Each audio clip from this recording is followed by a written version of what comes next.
अवधी भाषा, साहित्य और संस्कृति की परंपरा अत्यंत प्राचीन और समृद्ध है। ये मात्र बोली नहीं, अपितु इसे भाषा का गरिमामयी गौरव प्राप्त है। विशेष तथ्य यह है कि भगवान राम और भगवान बुद्ध अवध और अवधी के पावन माटी में पैदा हुए। यह विचार विधान परिषद सदस्य पवन सिंह चौहान ने लखनऊ के राय उमानाथ बलि प्रेक्षागृह में गुरुवार को व्यक्त की। पवन सिंह चौहान उत्तर प्रदेश साहित्य सभा के अवधी प्रकोष्ठ द्वारा आयोजित अवधी समारोह 2025 में मुख्य अतिथि के रूप में अपने विचार प्रस्तुत कर रहे थे। इस अवसर पर पवन सिंह चौहान ने अवधी के प्रख्यात कवि चंद्रभूषण त्रिवेदी रमई काका को याद किया। उन्होंने यह भी कहा कि हमारे विश्वविद्यालय में भी अवधी का भी एक बड़ा विभाग होगा।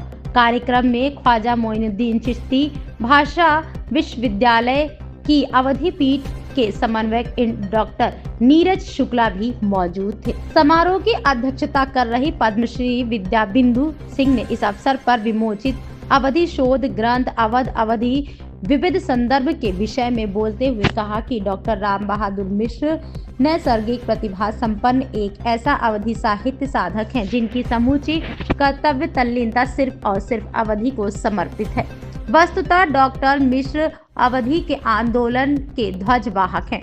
ग्रंथ के प्रबंध संपादक इंजीनियर रमाकांत रामिल ने अपने विचार व्यक्त करते हुए कहा कि डॉक्टर राम बहादुर मिश्र की अवधी साधना को समर्पित यह सारस्वत सृजन अवधी का इंसाइक्लोपीडिया डॉक्टर राम बहादुर मिश्र की अवधी साधना को समर्पित यह सारस्वत सृजन अवधी का इंसाइक्लोपीडिया है, जिसमें अवधी भाषा साहित्य के विविध संदर्भ लिपिबद्ध है। साहित्यकारों का स्वागत करते हुए साहित्य सभा के संस्थापक सर्वेश अस्थाना ने बताया कि यह आयोजन सभा में के अवधी प्रकोष्ठ द्वारा किया जा रहा है। कार्यक्रम का संचालन कवि व साहित्यकार प्रदीप सारंग ने किया। इस अवसर पर हमारे ब्यूरो चीफ पीयूष त्रिपाठी ने डॉक्टर राम बहादुर मिश्र से खास बातचीत की।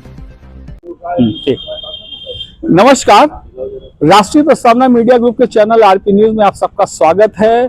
आज लखनऊ के लिए एक ऐतिहासिक दिन है। इतिहास में एक नया अध्याय लिख दिया गया। अवधी समारोह 2025 का आयोजन हुआ, जिसके सूत्रधार और संकल्प करने वाले और पूरी संरचना करने वाले डॉक्टर राम बहादुर मिश्र जी, अवधी के आराधक, हिंदी के बड़े विद्वान हैं, वो हमारे साथ हैं। डॉक्टर साहब, कैसे ये आपका ये रहा, पूरा आपने किया कार्यक्रम और इसके पीछे क्या कल आपका वो था विचार?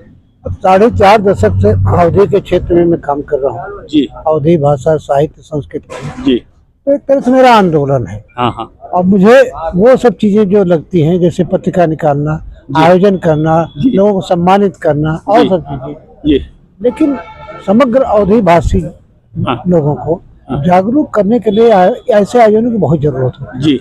तो इसीलिए यहाँ भारत और नेपाल के करीब 32 जनपदों से लोग आए जी। और आज आपने देखा कि इतना पूरे दिन का कार्यक्रम और बहुत प्रबुद्ध लोग आए, विभाग अध्यक्ष आए, कवि आए, साहित्यकार आए जी। और अवधी के कार्यकर्ता तथा लोग गायक, बहुत सारे लोग आए। तो इसका ये हुआ परिणाम कि आज एक अलग जगह लोग है अपनी भाषा के ऊपर, बोली के ऊपर। आज की सबसे बड़ी उपलब्धि यही। तो आज का आयोजन आपको लगता है कि ये मील का एक पत्थर साबित होगा अवधी के लिए? नहीं, मील के तो पत्थर मैंने कई गाड़े हैं जी, लेकिन ये जो जैसे 1-2 किलोमीटर होता है, ये 10 किलोमीटर वाला जी जी जी, एक बड़ी उपलब्धि है। हाँ, डॉक्टर साहब ने आज एक ऐसी लाइन खींच दी है जिसको कि अब आगे किसी और के लिए उससे बड़ी लाइन खींचनी पड़ेगी। मुझे लगता है कोई और नहीं खींच पाएगा।